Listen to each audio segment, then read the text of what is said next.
अस्सलाम वालेकुम, मैं हूं आपका माहिर ग़िज़ाई डॉक्टर ज़ुबैर अब्दुल। आप इस वक्त देख रहे हैं चैनल डॉक्टर ज़ैक डाइट। रमज़ान के रोज़े भी रख रहे हैं, कैलोरी डेफिसिट में भी खा रहे हैं, वॉक एक्सरसाइज भी कर रहे हैं, लेकिन स्टिल पेट की चर्बी कम नहीं हो रही। ये ऐसे सवालात हैं जो मुझे बार बार बहुत सारी वीडियोस पे मिल रहे थे। आज हम डिटेल के साथ डिस्कस करेंगे और साइंटिफिकली एविडेंस बेस के ऊपर बात करेंगे हम पेट की चर्बी को रमज़ान के अंदर कैसे कम कर सकते हैं। क्योंकि सबसे ज़्यादा जो बुरी लगती है और सबसे जो ढीठ चर्बी होती है पेट की चर्बी होती है। और बहुत सारे लोगों का कंसर्न यही होता है कि बाकी बॉडी से फैट जाए ना जाए, लेकिन पेट की चर्बी कम हो जाए। तो आज की इस वीडियो में डिटेल के साथ डिस्कस करने जा रहे हैं, इसलिए वीडियो को स्टार्ट लेकर एंड तक लाजमी देखिएगा।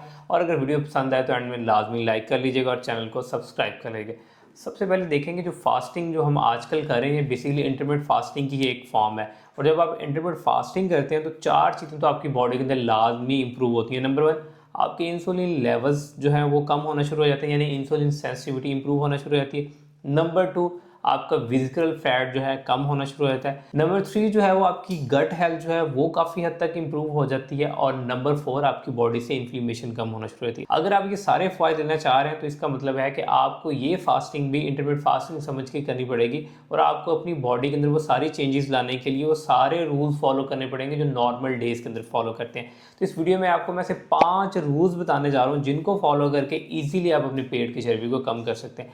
तो रूल नंबर वन है कि आपने इंसुलिन स्पाइक्स को कम करना है। अब इंसुलिन स्पाइक्स को कैसे कम कर सकते हैं? देखिए, जब हम खाना खाते हैं और अनकंट्रोल्ड ईटिंग करते हैं तो हमारी बॉडी के अंदर बार बार मल्टीपल टाइम इंसुलिन स्पाइक्स बनते हैं। और यही मल्टीपल इंसुलिन स्पाइक्स जो हैं, जो हम खाना खाते हैं उसको फैट में कन्वर्ट कर देते हैं। अब इससे बचने का आसान तरीकाकार ये है, नंबर वन के आपने जो अपना रोज़ा इफ्तार करना है वो सिर्फ एक खजूर के साथ करना है और सादा गिलास पानी के साथ करना है। कोई भी मीठे शरबत के साथ नहीं करना। अगर आप इसके 4-5 खजूरें खा रहे हैं और इसके साथ फ़ौरन ही आप मीठे शरबत पी रहे हैं, मल्टीपल इंसुलिन स्पाइक्स मिलेंगे। उसका रिजल्ट क्या निकलेगा? फैट गिरने की बजाय फैट जमा होना शुरू हो जाएगा।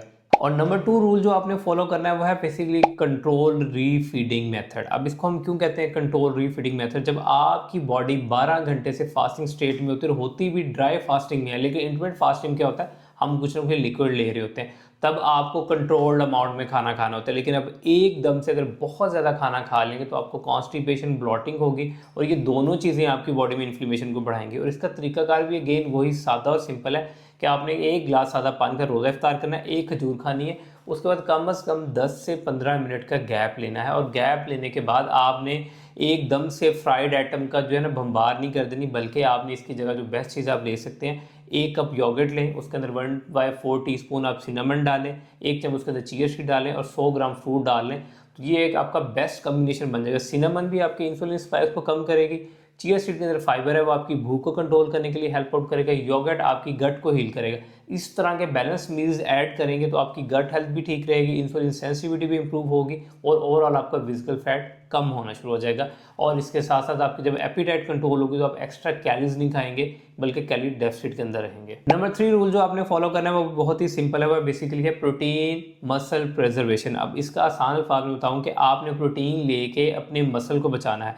जब रोज़ों के अंदर सिर्फ आप कार्बोहाइड्रेट्स पर रिलाई करना शुरू कर देते हैं, सहरी के अंदर भी आपने रोटी चावल या पापे और चाय ले लिया, इफ्तार के अंदर आपने फ्रूट्स खा लिए, आपने दही भल्ले खा लिए, फ्राइड आइटम खा लिए, इनमें से किसी में भी प्रोटीन नहीं होता। एंड रिजल्ट क्या निकलता है? एक तो मल्टीपल स्पाइक्स मिलते हैं, दूसरा प्रोलॉन्ग फास्टिंग यानी 12 से 13 घंटे की फास्टिंग करने की वजह से आपकी बॉडी क्या करती है, मसल से एनर्जी लेना शुरू कर देती है, जिसकी वजह से आपका मसल लॉस होना शुरू कर देता है। जब मसल लॉस होता है तो आपका मेटाबॉलिज्म भी ड्रॉप होना शुरू हो जाता है, अप टू 30% आपका मेटाबॉलिज्म ड्रॉप होता है। जब मेटाबॉलिज्म ड्रॉप होता है तो इसका मतलब आपकी कैलोरीज बर्न करने की जो बॉडी की कैपेसिटी है वो भी कम हो रही है।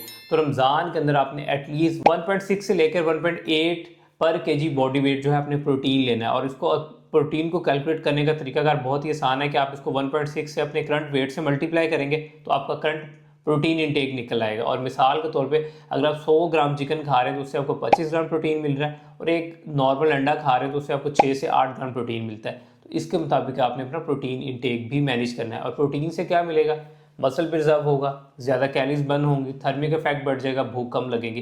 तो तीसरा रूल भी जो है आपके लिए सबसे ज़्यादा इंपॉर्टेंट है अगर रमज़ान में आप बेली फैट कम करना चाह रहे हैं। चौथा जो रूल है वो भी बहुत ही कॉमन है, वो है basically restrict liquid calories and stop fat storage. अब इसमें क्या आपको हेल्प मिलेगी? हम बाद वक़्त कुछ ऐसी गलतियां कर लेते हैं जिसके हम बाद में नोटिस करते हैं कि यार ये चीज़ भी मेरा वेट बढ़ा सकती है।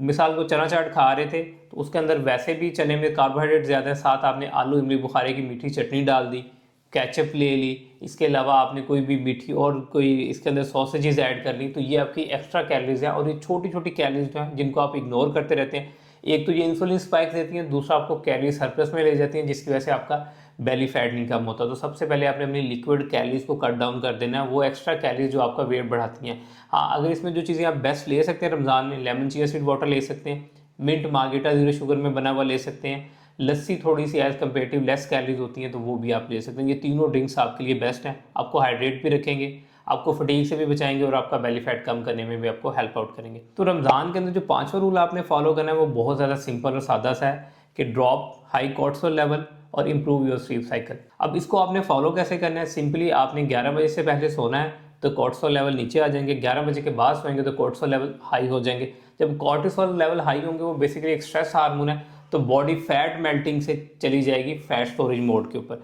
तो अगर आप इसको फैट मेल्टिंग पे रखना चाह रहे हैं तो 11 से पहले सो जाएं, सुबह 5 बजे के करीब उठे, क्योंकि जब तक आपके कोर्टिसोल लेवल कंट्रोल नहीं होंगे तब तक बेली फैट कम नहीं होगा। और विजिकल फैट कोर्टिसोल की वजह से बहुत सारी रिसर्चेज ने इस बात को साबित किया है कि बहुत जल्दी बढ़ता है। और अगर आप जल्दी अपना बेली फैट कम करना चाह रहे हैं तो सबसे पहले अपनी स्लीप और स्ट्रेस को मैनेज करना शुरू कर दें। अगर ये 5 रूल्स को आप फॉलो कर लेते हैं तो इस रमज़ान के अंदर आप एटलीस्ट 3 से 4 इंचज़ अपना बेली फैट कम कर सकते हैं। लेकिन इसके साथ बाकी 1 से 2 चीज़ें लाजमी इंक्लूड कीजिएगा, calorie deficit, 10 to 12 glass of water, और इसके साथ साथ आपने अपनी स्ट्रेंथ ट्रेनिंग या वॉक को भी कंटिन्यू रखना है ताकि आप अपने कैलोरी डेफिसिट को लॉन्ग टर्म के लिए मैनेज कर सकें। आई होप कि इस वीडियो के बाद आप लाजमी अपना बेली फैट कम कर सकेंगे। अगर आपको वीडियो अच्छी लगी तो वीडियो को लाइक कीजिएगा, मेरे चैनल को सब्सक्राइब कीजिएगा। अगर आप मुझसे कस्टमर डाइट प्लान लेना चाह रहे हैं फॉर PCOS, बेली फैट या हाइपोथायराइडिज्म तो मेरा नंबर नीचे डिस्क्रिप्शन में मेंशन है, मुझसे कॉन्टैक्ट कर सकते हैं। Thank you so much.